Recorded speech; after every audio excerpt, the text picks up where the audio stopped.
कुछ ऐसे सांप हैं जिन्होंने सांपों की दुनिया में ही खौफ पैदा किया हुआ है। ये गठीले सांप बिजली की रफ्तार से चलते हैं और इनका जहर बेहद असरदार होता है। इनका कांटा पानी नहीं मांगता। अमेरिकी रेगिस्तान से लेकर घने अफ्रीकी जंगलों तक वाइपर के नाम से किसी का भी दिल कांप जाता है। इनकी पहचान है इनका डायमंड शेप सिर। इतने लंबे और नुकीले दांत किसी और सांप के नहीं होते। लेकिन ये वाइपर्स सिर्फ जानलेवा जीव नहीं हैं। जब परिवार की बात आती है तो मादाओं का एक नरम पहलू भी है। थेल्मा, वेलवेट और नाला ये तीनों अलग अलग प्रजाति की मादाएं हैं, लेकिन इनमें एक बात समान है और वो है इनकी मैटरनल इंस्टिंक्ट्स। पर क्या सिर्फ यही बात इन्हें अस्तित्व की लड़ाई में विजेता बनाती है? आइए लैब में चलकर इनके जहर और उसके प्रभाव पर प्रयोग करते हैं। इन वाइपर्स की शारीरिक रचना पर नजर डालते हैं और जानते हैं कितना रोचक जीवन है इन वाइपर।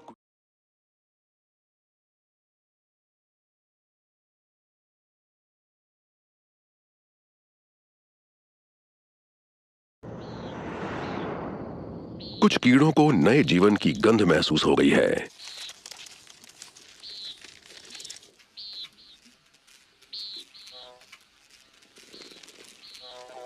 न्यू मैक्सिको के जंगलों में जन्मे इन western diamondback rattlesnakes के आसपास या तो कुदरत की चुनौतियां हैं या फिर वो जीव जो अड़ोस पड़ोस में है।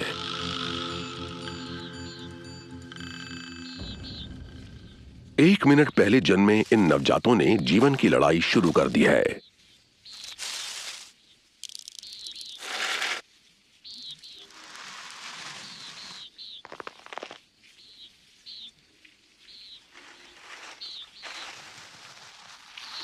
ये अपनी हिफाजत नहीं कर सकते, तभी ये नवजात आसान शिकार बन जाते हैं।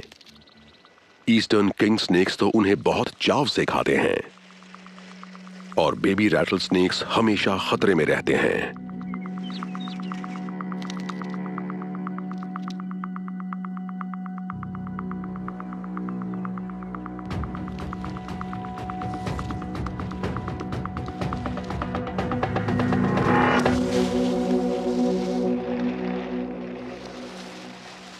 थेल्मा ने दुश्मनों को बता दिया है कि वो आसपास है। इस खास ध्वनि से ये प्रजाति पहली चेतावनी देती है। इसका मतलब है कि खतरे की घंटी बज चुकी है। इसे अमेरिकन साउथ वेस्ट में फैले रेगिस्तान का सिग्नेचर साउंड माना जाता है। युवा सांप हर कुछ महीने में अपनी केंचुली उतारता है, लेकिन रैटल स्नेक में कुछ खास है। उसकी पूंछ के सिरे पर एक छोटे से बटन जैसा कुछ होता है। इसी को जब वो जोर से हिलाता है तो खास ध्वनि पैदा होती है।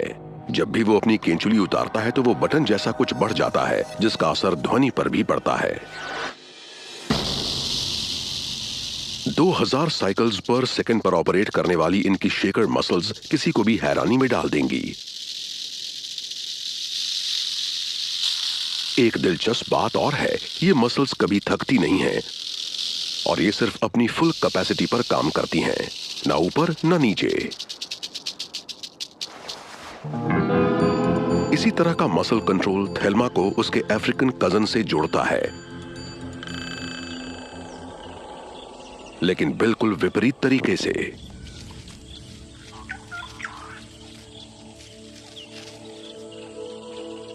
वेलवेट एक वेस्ट अफ्रीकन गबून वाइपर है। ये खामोशी के साथ अकेली रहती है। इसके होने ना होने का पता नहीं लगता। अपनी खास त्वचा के कारण ये जंगल में आराम से कैमोफ्लेज हो जाती है।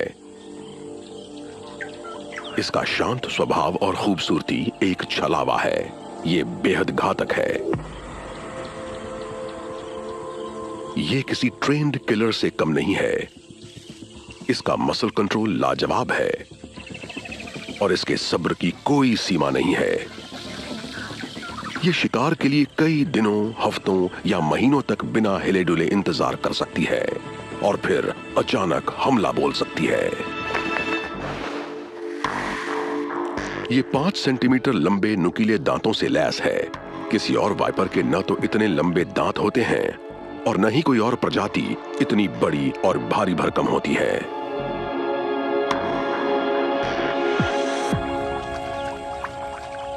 लेकिन वेलवेट अपनी ताकत की नुमाइश नहीं करती। जान बचाने की बात अलग है, वरना ये शायद ही कभी किसी पर हमला करती है। ये हमेशा छिपी छिपी रहती है, लेकिन जब बाहर आती है तो संभलने का मौका नहीं देती।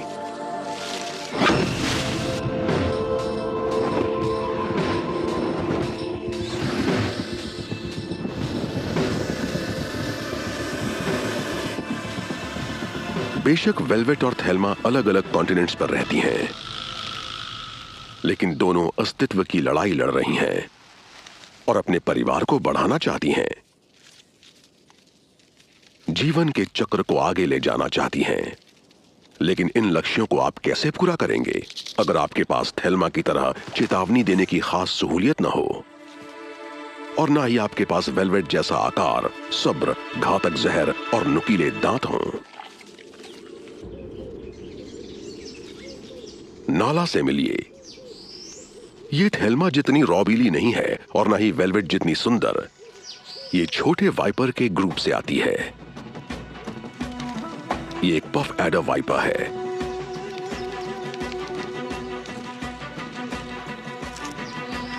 आकार छोटा होने के बावजूद ये प्रजाति अपने शिकार पर बहुत भारी पड़ती है। ये अफ्रीका से लेकर दक्षिणी अरब तक पाए जाते हैं। वाइपर की कोई और प्रजाति इतने बड़े इलाके में नहीं फैली। ये प्रजाति अपने वातावरण के हिसाब से ढलना जानती है। जंगल के अलावा ये इंसानी बस्तियों के आसपास भी जीना जानती है। ये कैमोफ्लाज में एक्सपर्ट हैं। हर वाइपर की त्वचा एक ही रंग की हो ये जरूरी नहीं। इसी की वजह से इन्हें कई बार पहचानना मुश्किल हो जाता है। लेकिन एक तरीका है और वो है इनकी पीठ पर, जिस पर शेवरॉन के आकार में बने निशान होते हैं। पर इंसानों की बस्ती के आसपास रहने की अलग चुनौतियां हैं। यहां सबकी नजरों से दूर रहने में ही भलाई है। वेलवेट किसी का शिकार बने उसकी संभावना बहुत कम है। इंसानों से तो उसका कम ही वास्ता पड़ता है। थेल्मा के बहुत दुश्मन हैं, लेकिन जब वो उन्हें चेतावनी देती है तो अच्छे अच्छों के छक्के छूट जाते हैं। किसी को लग सकता है कि नाला लड़ने से कतराती है।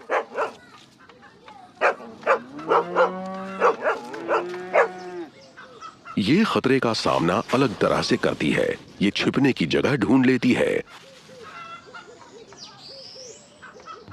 पर अगर उससे बात नहीं बनती तो ये हमला करने में कोई संकोच नहीं करती।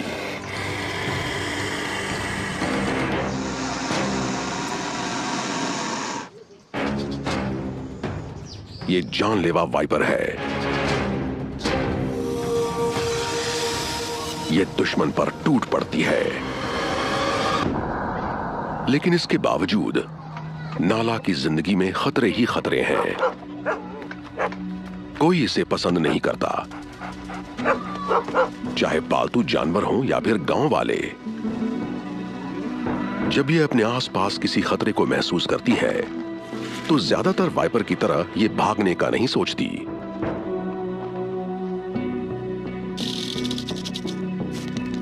इसकी यही कोशिश होती है कि किसी की नजर में ना आए।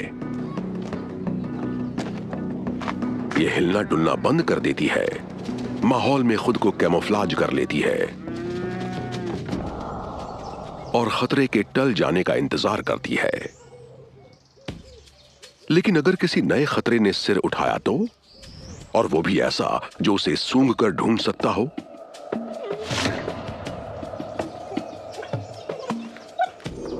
किस्मत से पफ एडर्स को कुदरत ने कुछ और भी खूबियां दी हैं।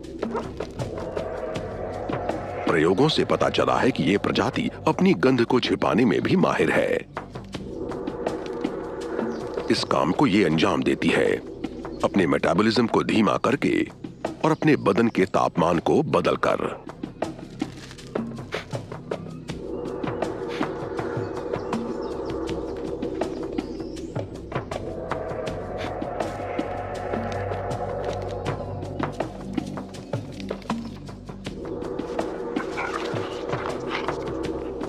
बिना कोई सुराग छोड़े नाला चंपत हो गई है। इसने टकराव नहीं किया, इसने अपनी ऊर्जा और जहर को बचा लिया। जब उनकी वाकई जरूरत होगी ये उनका इस्तेमाल तब करेगी। ये एक अच्छी रणनीति है। यहां टकराव भारी पड़ सकता था, चोट लग सकती थी, जान भी जा सकती थी। कभी कभार बढ़िया कैमोफ्लाज के कारण पफ एडर दुश्मन को दिखता नहीं है और वो उसके कुछ ज्यादा ही करीब आ जाता है। ऐसे में वो वाइपर अटैक का शिकार हो जाता है। पफ एडर का हमला जबरदस्त और जानलेवा होता है। इसके काटने से हर साल बहुत लोग मरते हैं। तभी इसकी इतनी नेगेटिव इमेज है। लेकिन वेस्टर्न डायमंडबैक रैटलस्नेक के काटने से मौत लगभग अनसुनी है और वेस्ट अफ्रीकन गबून वाइपर के काटने से किसी की मौत आज तक दर्ज ही नहीं हुई। इन दोनों के मुकाबले नाला यानी पफ एडर बेहद घातक है। पफ एडर अक्सर बस्तियों के करीब रहते हैं क्योंकि यहां उन्हें शिकार मिल जाता है।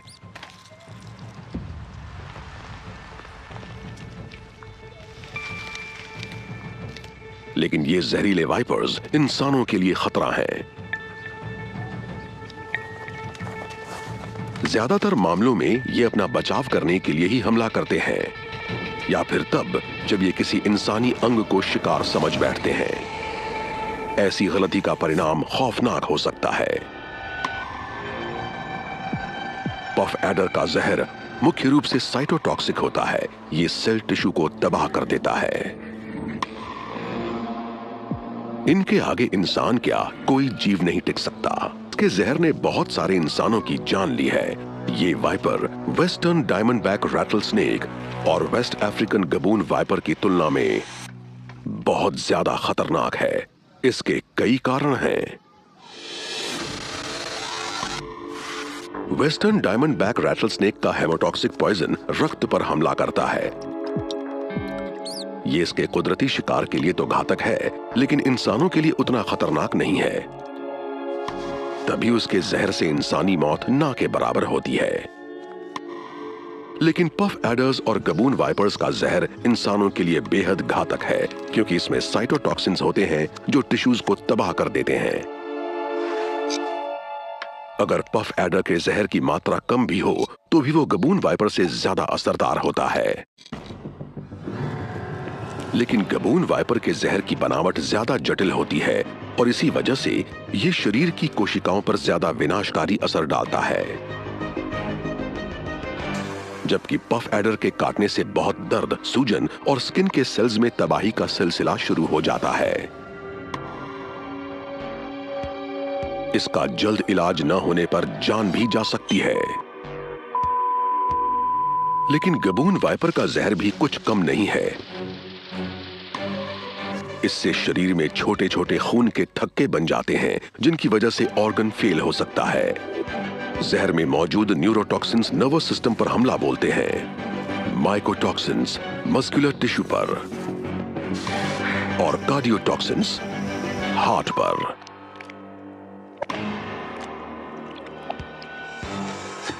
और सिर्फ इतना ही नहीं, गबून वाइपर्स के लंबे दांत और बड़े वेनम ग्लैंड्स होते हैं, इसलिए ये अपने शिकार के जिस्म में गहराई के साथ बहुत अधिक मात्रा में जहर इंजेक्ट कर सकते हैं। ऐसा हमला किसी इंसान के लिए जानलेवा साबित हो सकता है, पर इनके प्राकृतिक शिकार की जान ले लेता है। पर फिर भी पफ एडर्स को इंसानों के लिए ज्यादा खतरनाक माना जाता है। इसका कारण है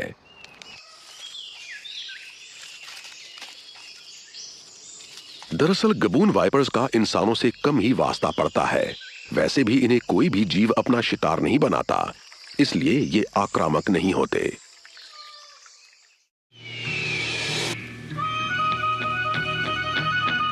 अमेरिकन साउथ वेस्ट में जीवन आसान नहीं है।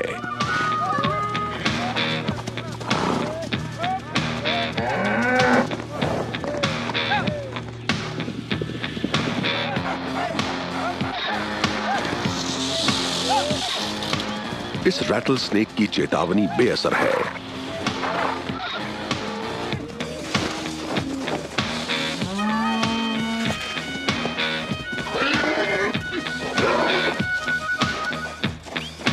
यहां अस्तित्व कायम रखने के लिए छिपे रहने में ही भलाई है।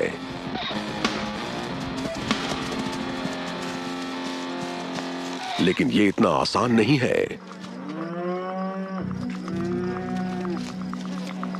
चारों तरफ खतरे हैं, सभी चौकन्ने रहते हैं। इस male western diamondback rattlesnake का नाम है कोडी। इसे कोई पसंद नहीं करता, लेकिन यह फिर भी यहीं रहता है क्योंकि यहां भोजन की कमी नहीं है, और वो भी इसके पसंद का भोजन। इसलिए यहीं रहने में फायदा है, चाहे छिपकर ही क्यों ना रहना पड़े।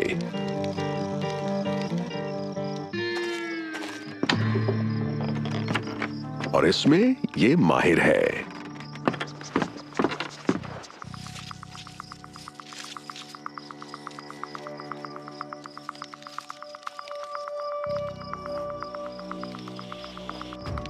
लेकिन सिर्फ यही बात इसे सफल शिकारी नहीं बनाती। अंधेरे में शिकार करना ज्यादा सुरक्षित है।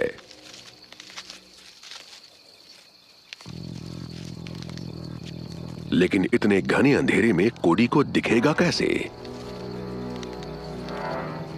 वेस्टर्न डायमंडबैक रैटल स्नेक को उसमें कोई मुश्किल नहीं होती, क्योंकि उनके पास एक खासियत है जो सभी वाइपर्स के पास नहीं होती।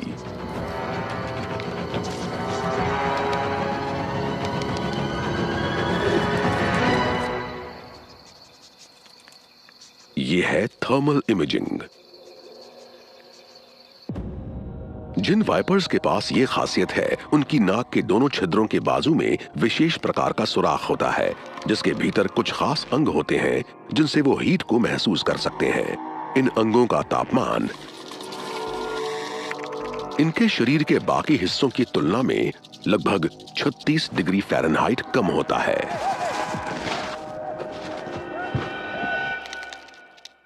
हड्डी की बनावट में मौजूद इन सुराखों के चारों तरफ बारीक झिल्ली होती है, जिसकी मदद से ये सुराख बहुत जल्दी गर्म और ठंडे हो सकते हैं। ये खास बनावट इन्हें तापमान को लेकर हाइपर सेंसिटिव बनाती है, चाहे दिन हो या रात।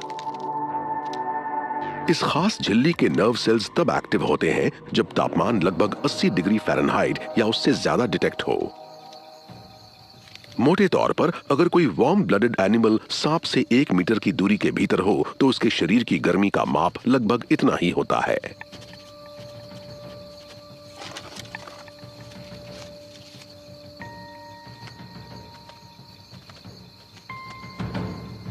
कोडी अपने शिकार को अंधेरे में भी ढूंढ लेता है, और शिकार को उसकी मौजूदगी की भनक तक नहीं लगती।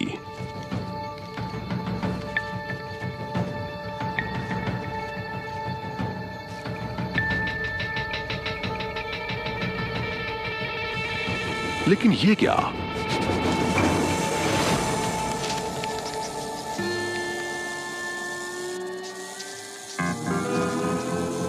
कोडी ये क्या खेल खेल रहा है? शिकार खुद चलकर आ गया है, लेकिन कोडी को कुछ पड़ी ही नहीं है। लेकिन दूसरी तरफ अफ्रीका में नाला ऐसा मौका हाथ से कभी जाने नहीं देगी। उसने बस्ती के पास रहने का फैसला ऐसे ही थोड़ी किया है। यहां बहुत अड़चने हैं। वो जानती है उसे कोई पसंद नहीं करता, और कुछ तो उसे देखकर गुर्राना शुरू कर देते हैं। लेकिन नाला के इरादे बुलंद हैं। ये पफ एडर कहीं नहीं जाएगी, क्योंकि यहां इसे भोजन की कोई कमी नहीं है।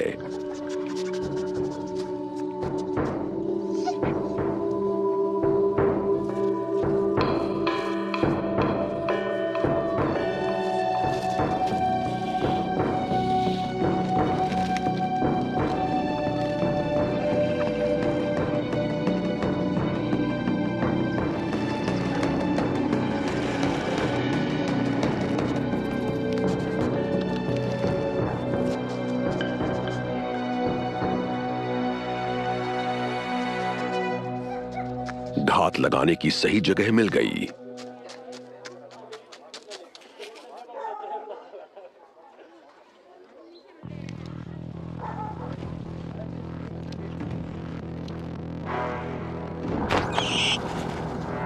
फिर क्या है, एक बार में ही इसके जिस्म में इतना जहर चला गया है कि ये ज्यादा दूर नहीं जा सकता। अब तो बस उसके पास जाओ और दावत उड़ाओ।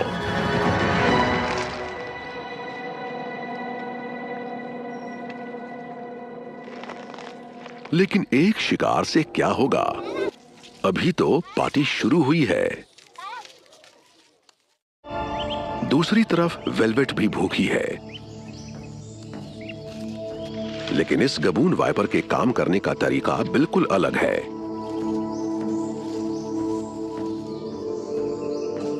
किसी को लग सकता है कि यह निठल्ली बैठी है, लेकिन यही तो इसका खास अंदाज है।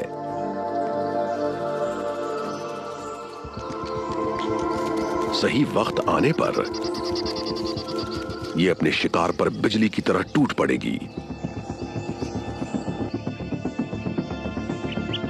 अभी हमला करने में वक्त है।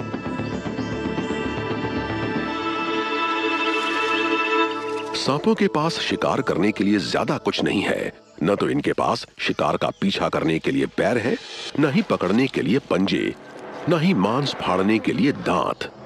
लेकिन ये रणनीति बनाने में उस्ताद हैं। तभी तो इनकी गिनती सबसे खतरनाक शिकारियों में होती है। और गबून वाइपर्स की तो बात ही कुछ और है। इनका सब कुछ जंगल है। इन्होंने जंगल के हिसाब से खुद को ढाल लिया है। इनकी पीठ पर बने जटिल पैटर्न और रंगों की वजह से ये जब चाहें पत्तों के ढेर में गायब हो सकते हैं।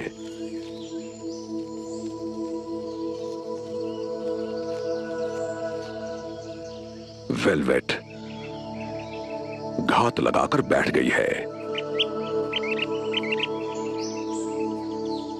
अब ये हिलेगी नहीं। जरा भी हरकत से शिकार को उसके होने का पता लग जाएगा।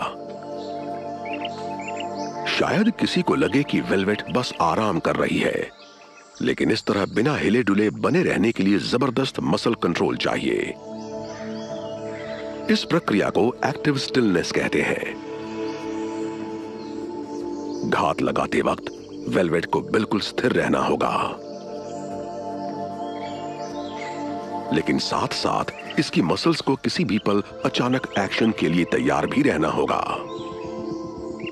ऐसा करने के लिए ऑल्टरनेट मसल बंडल्स या तो एक्टिव या फिर रिलैक्स्ड रहते हैं। ये लगातार रोटेट करते हैं ताकि मसल टोन बना रहे और कोई एक मसल बंडल थके नहीं। इस तरह वेलवेट अपनी ऊर्जा को बचाए रखती है ताकि सही वक्त पर वो जबरदस्त हमला कर सके। वो जानती है कि उसे सिर्फ एक ही मौका मिलेगा। शिकार दोबारा कब आएगा उसमें हफ्तों महीनों लग सकते हैं।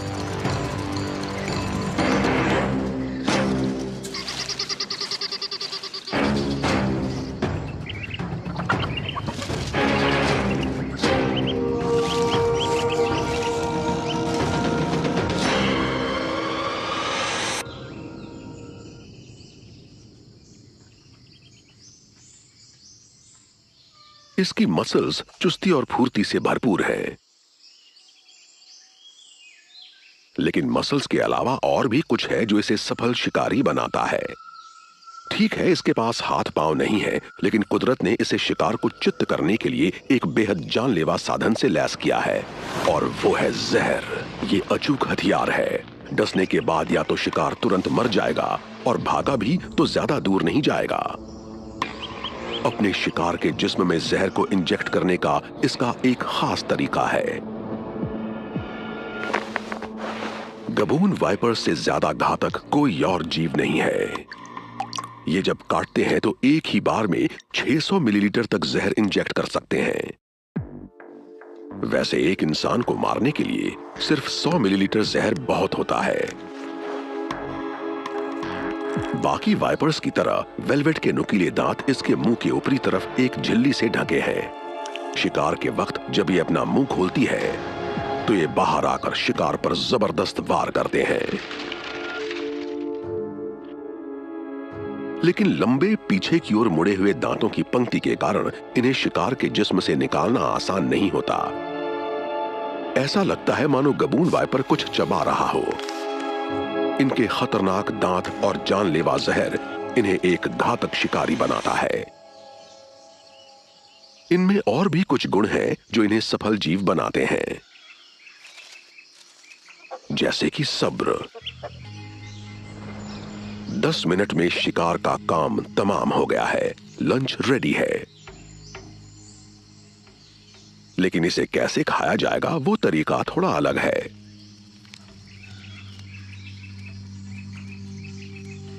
पर हां, खाना कम नहीं पड़ेगा।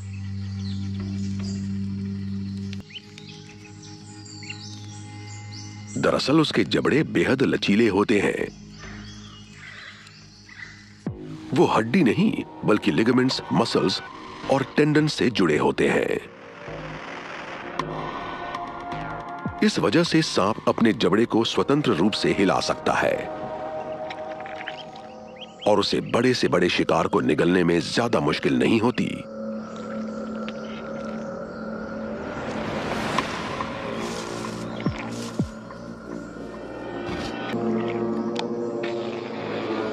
वेलवेट अपने दांतों की पंक्तियों का उपयोग करके शिकार पर पकड़ बनाती है।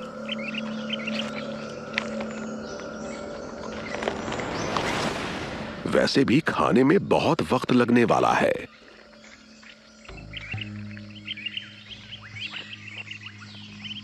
जब इसके जबड़े इतने फैल जाते हैं कि शिकार उसमें फिट हो जाए तो ये उसे निगलना शुरू कर देगी।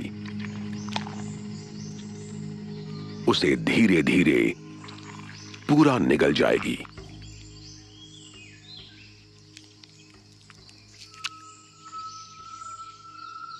इस बार बहुत बड़ा शिकार पकड़ा है।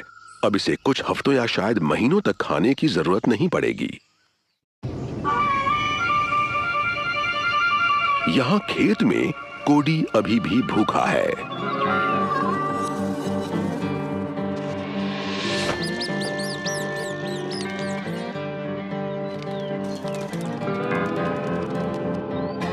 ये सांप के हाथ में होता है कि अपने शिकार के जिस्म में कितना जहर इंजेक्ट करना है।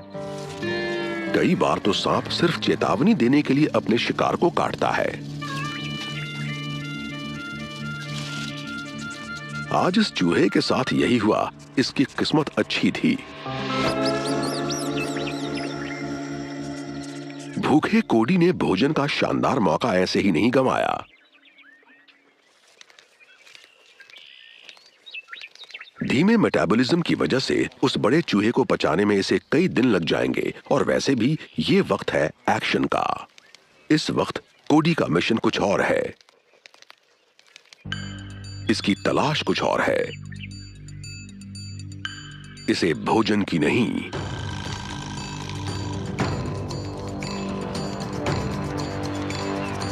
साथी की तलाश है।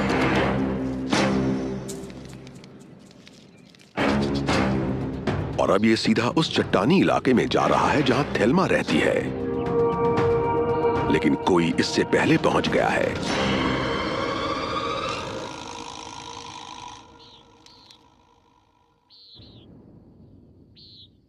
थेल्मा के इलाके में पहुंचते ही इसकी सीधी टक्कर होती है एक विशाल गुलाबी रंग के नर के साथ।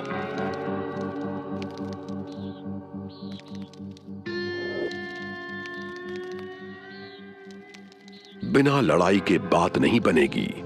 कोडी इस गुलाबी नर से जरूर टकराएगा। वो थेल्मा के लिए कुछ भी करेगा।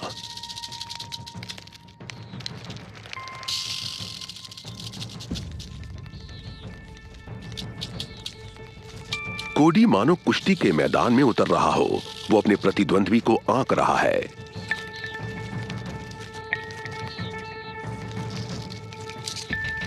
अब देखना यह है कि पहला दांव कौन लगाता है। लड़ाई शुरू हो गई है।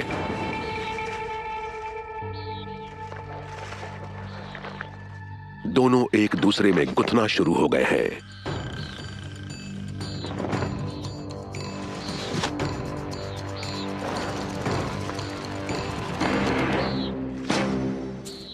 सवाल चित्त करने का नहीं है।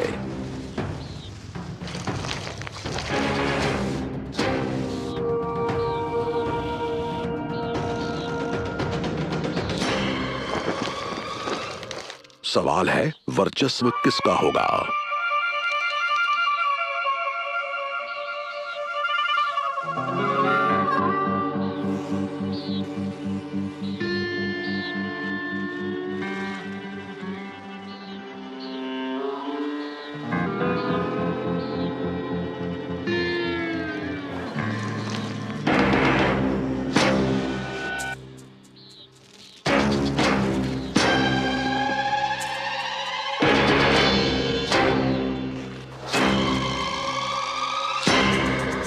इस शक्ति प्रदर्शन से यह साबित होगा कि कौन ज्यादा ताकतवर है। लेकिन विजेता को चोट नहीं लगनी चाहिए, वरना वो मादा से मिलन कैसे करेगा।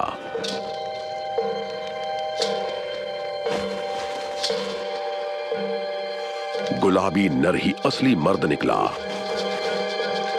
उसने कोडी को पछाड़ दिया।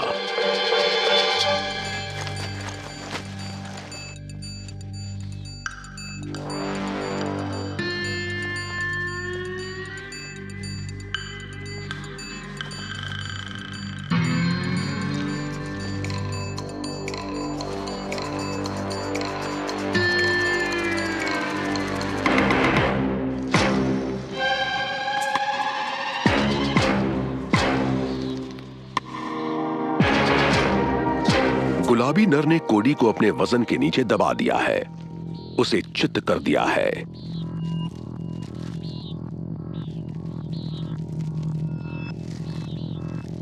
इस हार ने कोडी को मैदान छोड़ने के लिए मजबूर कर दिया है। उसे बहुत बड़ा झटका लगा है। ये खाली पेट इतनी दूर आया, लड़ने का जोखिम उठाया, लेकिन थेल्मा इसके हाथ नहीं आई। बेचारे को कुछ नहीं मिला।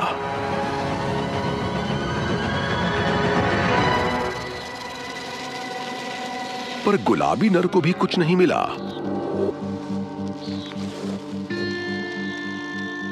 इसने लड़ाई जरूर जीत ली, लेकिन थेल्मा का दिल नहीं जीत पाया। थेल्मा अभी तैयार नहीं है। बच्चों को जन्म देने के कारण वो कमजोर हो गई है। फिलहाल उसका सारा ध्यान बच्चों की देखरेख में रहता है। वो शिकार पर भी नहीं जा पाती। एक बार बच्चे बड़े हो जाएं, अपने रास्ते निकल जाएं, फिर वो अपनी खोई हुई ताकत को दोबारा पा सकती है और मेटिंग के बारे में सोच सकती है।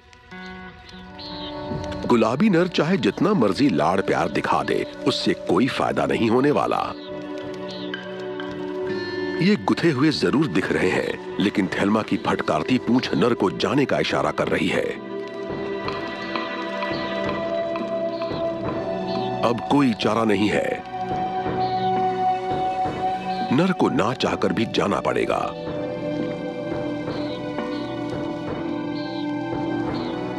इसे अपनी किस्मत कहीं और आजमानी होगी।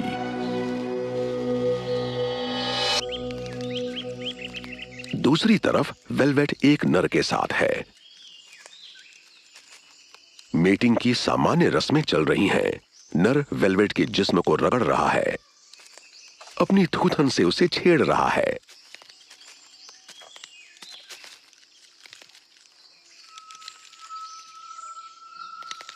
फड़फड़ाती जीभ से ये नर वेलवेट के फेरोमोन को चख रहा है। ये आंक रहा है कि क्या वेलवेट मीटिंग के लिए तैयार है। वेलवेट अपनी तरफ से तो नर के साथ सहयोग कर रही है, लेकिन इस नर के असली इरादे क्या हैं, उस पर वेलवेट को शक है। क्या ये सच में मेट करना चाहता है या फिर इसके साथ टाइम पास कर रहा है।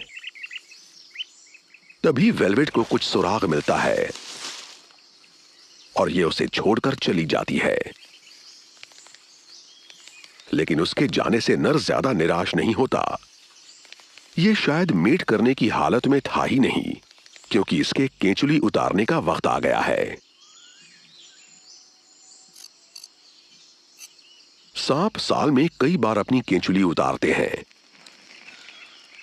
इस खास अवस्था के दौरान मेट करना असामान्य है।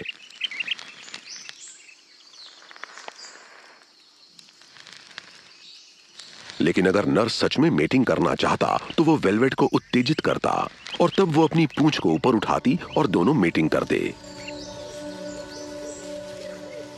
जैसे पफ एडर का ये जोड़ा कर रहा है। मीटिंग के दौरान नर ज्यादा एक्टिव रहते हैं। इसकी वजह शायद ये है कि मादा थकावट से बचना चाहती है, क्योंकि मीटिंग की प्रक्रिया कई बार 3 घंटे तक भी चलती है।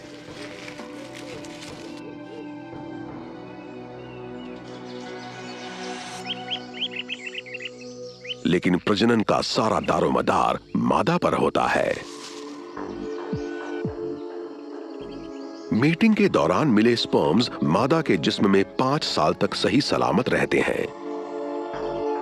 जब मादा को लगता है कि समय सही है तो वो उन स्पर्म्स का उपयोग करके खुद को गर्भवती कर सकती है।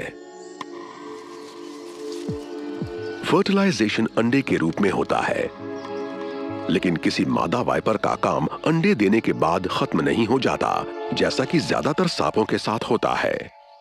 मादा वाइपर का जिस्म एक जीता जागता इंक्यूबेटर बन जाता है।